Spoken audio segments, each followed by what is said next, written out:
தன் பக்தனுக்காக தை அமாவாசை நாளை முழு பௌர்ணமியாக மாற்றிய திருத்தலம். சிவபெருமான் யமனை எட்டி உதைத்த திருத்தலம். நீண்ட மாங்கல்ய பாக்கியத்தை கொடுக்கும் திருத்தலம். இப்படி பல்வேறு சிறப்புகளை கொண்ட ஒரு திருத்தலம் பத்தி தான் இந்த காணொலியில பார்க்க போறோம். வீடியோவை ஸ்கிப் பண்ணாம பாருங்க. இப்ப வாங்க வீடியோக்குள்ள போகலாம். மயிலாடுதுறை மாவட்டத்திலிருந்து சுமார் 21 கிலோமீட்டர் தொலைவில் அமைந்துள்ளது திருக்கடையூர். இங்கு அமைந்துள்ள அமிர்தகடேஸ்வரர் கோவிலில் நிகழ்ந்த பல்வேறு நிகழ்வுகள் பற்றி பார்க்கலாம். வீடியோவை தொடர்ந்து வாட்ச் பண்ணுங்க. திருக்கடையூர் கோவிலில் அர்ச்சகராக இருந்தவர் இந்த சுப்பிரமணியர் ஐயர். அவர்தான் பின்னாளில் அபிராமி பட்டர் என்று அழைக்கப்பட்டவர். இவர் எப்பொழுதுமே அன்னை அபிராமியின் நினைவிலேயே வாழ்ந்து கொண்டிருக்கக்கூடிய ஒரு மிகப்பெரிய பக்தர். அப்பொழுது ஒரு முறை தஞ்சையை ஆண்ட மராட்டிய மன்னர் சரபோஜி அந்த கோவிலுக்கு வந்திருக்காரு.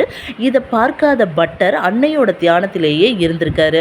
அப்போ மன்னருக்கு ரொம்பவே கோபம் வந்துருச்சு. நம்ம வந்ததை கூட கவனிக்காம இவர் என்ன பண்ணிட்டு இருக்காரு அப்படின்னு சொல்லி அவரை கூப்பிட்டு இன்னைக்கு என்ன திதி அப்படின்னு சொல்லி கேட்க, இவர் அம்பிகையோட நினைவிலேயே இருந்ததால அமாவாசை நாள, அதாவது அன்னைக்கு தை அமாவாசை இருந்திருக்கு, அதை மறந்துட்டு பௌர்ணமி என்று சொல்றாரு. கோவிலை விட்டு வெளியில் வந்த அந்த மன்னனுக்கு இன்னைக்கு முழு பௌர்ணமி அப்படின்றது தெரிய வருது. உடனே கோபமுற்ற மன்னனும் அந்த பட்டரை அழைத்து அவருக்கு சரியான தண்டனை கொடுங்க, அதாவது தீயிலிட்டு தண்டனை கொடுங்க அப்படின்னு சொல்லி உத்தரவு போட்டுறாரு. அதன் பிறகுதான் இந்த விஷயம்லாம் அபிராமி பட்டருக்கு தெரியவே வருது.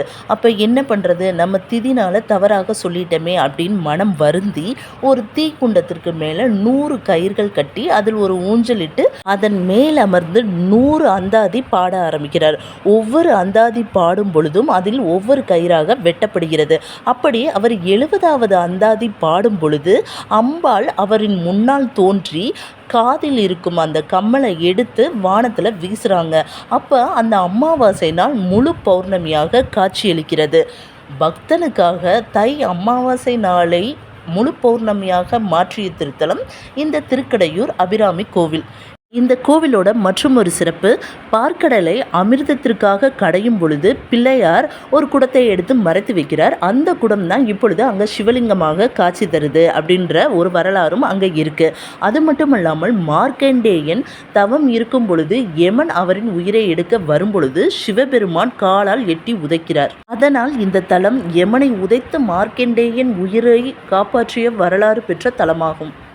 இந்த கோவிலின் தல விருட்சம் வில்வம் மற்றும் பிஞ்சிலம், அதாவது ஜாதி முல்லை. தீர்த்தம் அமிர்த புஷ்பகரணி, மார்க்கண்டேய தீர்த்தம், கால தீர்த்தம். மார்க்கண்டேயின் உயிரை காப்பாற்றியதால் இத்தலத்தில் மணி விழா, பவள விழா, சதாபிஷேகம் ஆகிய விழாக்கள் நடைபெறுகின்றன. அது மட்டும் இல்லாமல் பொதுவாக சிவன் தலம் அப்படின்னாலே நவகிரக சந்நிதி இருக்கும். ஆனால் இந்த திருத்தலத்தில் நவகிரக சந்நிதி கிடையாது. இங்குள்ள மூலவரின் திருநாமம் அமிர்தகடேஸ்வரர், அமிர்த லிங்கேஸ்வரர். உற்சவரின் பெயர் கால சம்ஹாரமூர்த்தி. தாயாரின் பெயர், இங்குள்ள அம்மனுக்கு பல்வேறு திருநாமங்கள் இருக்கிறது. அபிராமி தேவி, அபிராம சுந்தரி, அபிராம நாயகி, அபிராம வள்ளி, அபிநய சரச நாயகி, அபிநய சுந்தரி, அமுத கடேஸ்வரி, அமுத நாயகி, அமுத தேவி, அழகிய முளை அழகி. இது மட்டுமில்லாமல் இன்னும் பல்வேறு திருநாமங்களும் இங்குள்ள அம்மனுக்கு வழங்கப்படுகிறது.